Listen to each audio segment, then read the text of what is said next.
Hi everyone, Mega Shorts here, bringing you another Doctor Who 3.75 inch scale action figure review. Today we're going to be taking a look at two Cybermen figures from the episode Nightmare in Silver. On the right I have the standard Cyberman figure, which I got from Toys R Us last year for £6.99, and on the left I have the rare variant, which I got recently from the Entertainer for £7. Now I am going to be keeping the rare variant in its box, but I am going to be comparing it to the standard Cyberman figure very shortly. But first of all, we're just going to take a quick look at the packaging these figures come in. Now the packaging for the Cyberman figures from Wave 1 is pretty much the same as the packaging that all the other figures in this wave come in. At the top of the front we can see the 11th Doctor's TARDIS and a bubble saying Series 7 figure collection.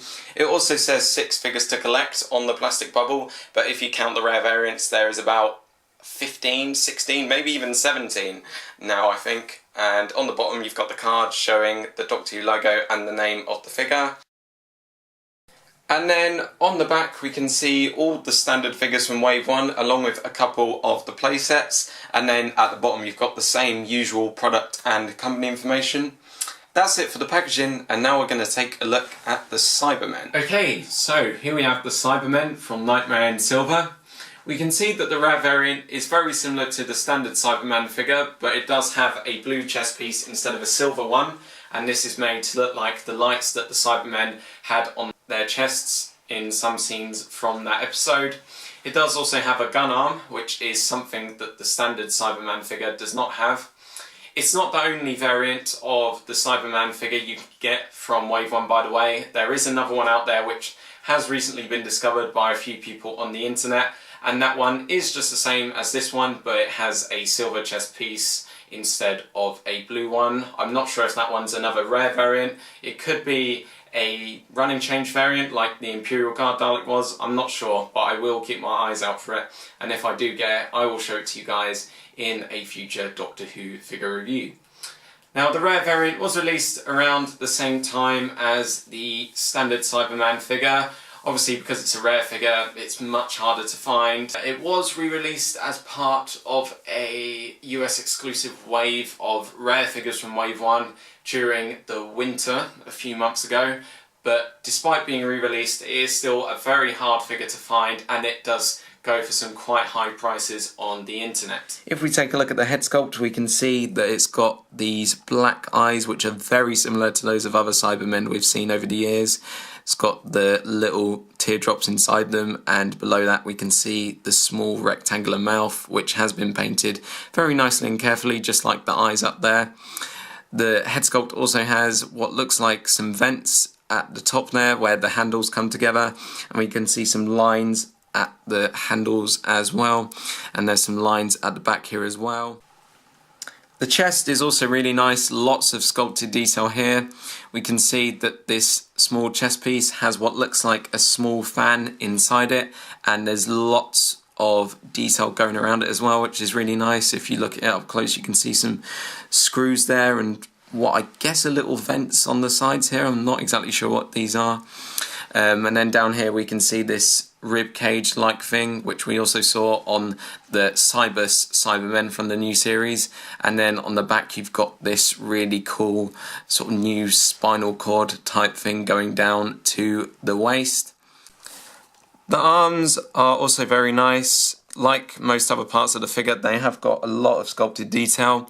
We can see that they have a couple of shoulder pads, and there's these wires that come down from the shoulders and end at the elbows. There's also some very small wires at the elbows, and there's also quite a lot of detail on the hands. If we take a look at the palms we can see some more wires in them, and on the fingers we can see some bone-like bits of detail as well. Now one thing that I think could have made this figure a bit better is an arm weapon. I think it would have been really nice, as you'd be able to do a lot more scene recreations with it then, and it would also be a lot more fun and useful for Doctor Who figure adventures. But even though it hasn't got one, I still do really like this figure. If we look at the legs, we can see that these are also very highly detailed. They've got these wires which come down from the waist and end at the knees, and there's also several pieces of metal on the upper legs as well. There's also some smaller bits of metal down here, and on the feet we can see some little screws which hold all the pieces together. So from head to toe, the Series 7 Cyberman figures are covered in detail, and once again I think Character have done a great job with this figure. This is one of my favourite Doctor Who action figures out there, and it's definitely one of the best from Wave 1 of the 3.75 inch figures. As I said before, I would have liked the standard version a lot more if it did have an arm weapon so that you could use it for more things in Figure Adventures and you could do more scene recreations with it. But so far, I'm still pretty happy with it. And now we're going to take a look at this figure's articulation. His head can do a 360-degree turn, so you can recreate that scene from the episode where one of the Cybermen turns its head around like that to look at one of the soldiers trying to sneak up on it. It is on a ball-shaped joint, by the way, so it can tilt a bit and go up and down a little bit as well. The arms are on ball joints, so they can go outwards and inwards like that. You can pretend that he's a chicken or something. The arms can also do a 360-degree turn from the shoulders, and there's a joint at the elbows where they can do a 360-degree turn, and they can also go up and down from there as well. The legs can also do a 360-degree turn.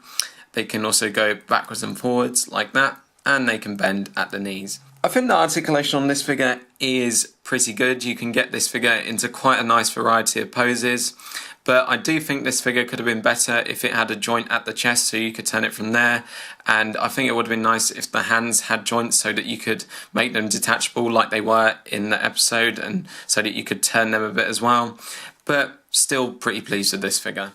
Here's a quick look at the rare variant.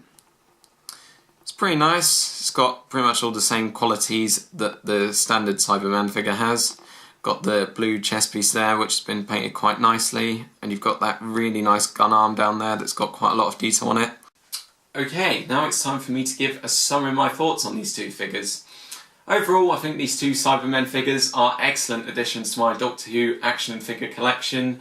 I think Character have done a great job with both of these figures. They've got amazing detail, fantastic paintwork, and quite good articulation. But if I was to give them both a rating out of 10, I'd give them a 8 or a 9 out of 10. They're really, really nice figures, and I can't say that enough. They are just brilliant. But I think they could have been a bit better if they had a bit more articulation, and I would have liked the standard one a bit more if it had an arm weapon so that you could do some more scene recreations with it. But aside from those gripes, I still think these are must-haves for any Doctor Who or Cyberman fan out there at the moment. Okay, that is pretty much all I have to say for the two Cybermen figures, but this review is not over yet because now we're going to take a look at the display stand. So like all the other figures from Wave 1, apart from the Daleks, the Cyberman figures do come with this display stand, which is based on the DW logo. I've been over this before. It's quite a nice accessory. It does what it needs to do.